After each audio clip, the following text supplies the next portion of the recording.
Music in the Cafe, a Lukanette alternate universe month-long fanfiction.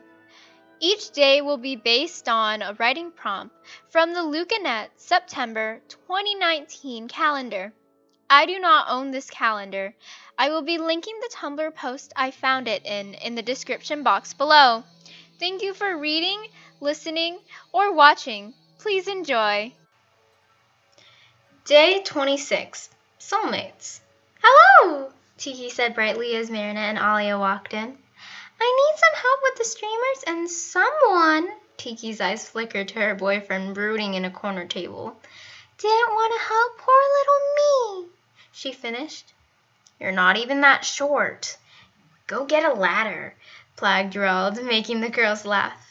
It's okay, we'll help you, Alia said, taking a hold of a corner of the banner that was draped around the floor. Slowly but surely more guests arrived, a handful of Luca's old co-workers, some of Marinette's old friends, and some of Julika and Anarcha's friends. The noise grew. There was some music playing in the cafe, people were milling in and out and chattering. Marinette had prepared a lot of hot chocolate and put it in one of those huge insulated containers so that people could go and get some if they pleased without her having to man the counter. Luka, of course, was the center of attention. People were coming to him and saying congratulations, happy birthday, wishing him luck, or telling him to remember them when he became famous. The cafe wasn't per se open, but it wasn't closed either. Marinette had put a sign on the door that read that people could come in and get some hot cocoa, eat a snack, and talk to Luka, but other than that, they weren't open for normal drinks. The black-haired girl took a sneak peek at the clock on the wall. At 7:30-ish, Luka was going to have his last performance, and she was very excited. She also wanted to time everything correctly, since she wanted her parents to meet him today, and not in a rushed way either. It was only 5 now, so probably around 6 she could drag Luka away from everyone else.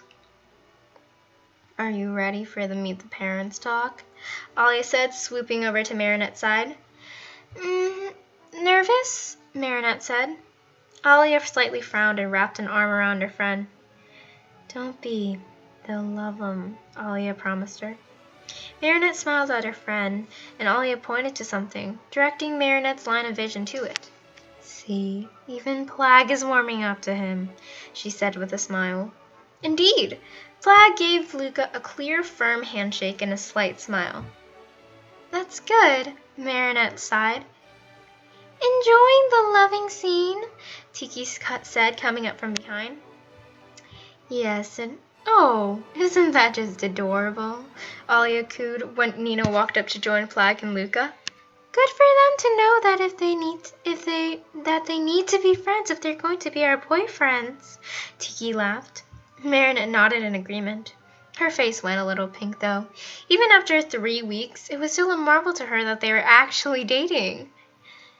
You guys are adorable, Alia said to Marinette, making her face heat up even more. It was like deja vu for Marinette to see Luka up there on that stage again. Yeah, he'd performed on there on multiple occasions, but at this moment, it reminded her of the first time that he had performed. He was a very talented musician, and the world really did need to hear his music, his voice, and his story. He sure does deserve a spot on that agent's list, her mother muttered to her. Marinette nodded in agreement. They were anxiously waiting to meet and talk to him. Perhaps her father was the most excited. Even Sabine was able to keep her cool.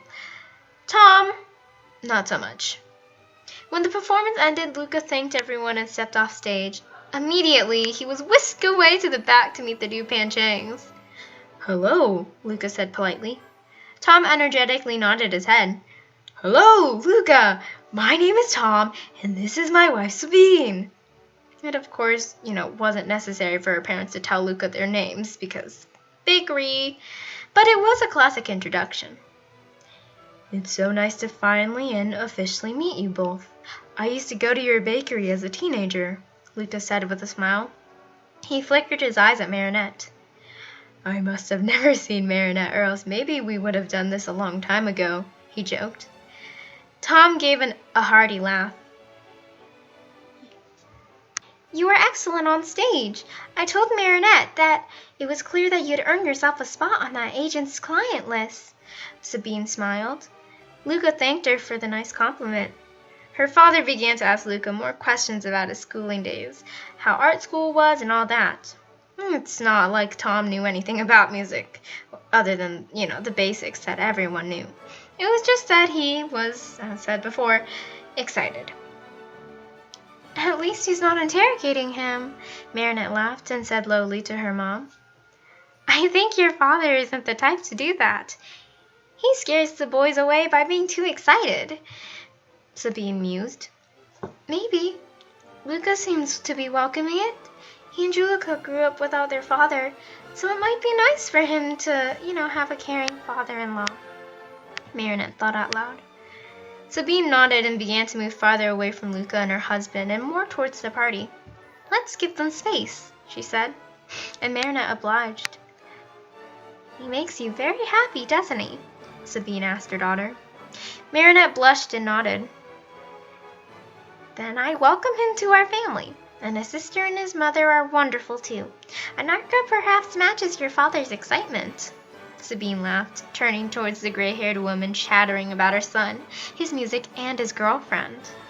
Yes, she was basically jumping out of her chair, like a spring bouncing up and down, Marinette recalled.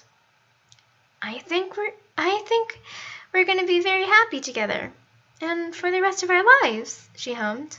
Sabine smiled. Dare I say you found your soulmate? The woman said with a teasing smile. Maybe, Marinette said hopefully, looking at her father and boyfriend again. Yes, it was kind of early to be thinking that, but when you knew, no matter how early. Her parents had believed that they found their soulmates pretty early on in the dating days, too. When Tom had finally let Luca go, he resumed to the party and mingled with the guests until everyone slowly left, leaving only Nino, Alia, Plag, Tiki, and Marinette. Congrats again! And happy birthday! Good luck! See you soon, and hopefully at your concert. Enjoy New York, my dude. Luca and Marinette waved them goodbye, and finally, it was just the two of them in the cafe. Well, happy birthday to you, Marinette said, giving him a light kiss. He smiled. I'm 23 now. How old? Luca chuckled. Marinette giggled. Yes, you are. 23, so old. Luca wrapped an arm around Marinette's shoulder. We're gonna be okay, he promised her, as if he could read her emotions and see the nervousness in her. Marinette snuggled into him. Yeah, we will. We will, Marinette agreed with him, trying to calm her mind.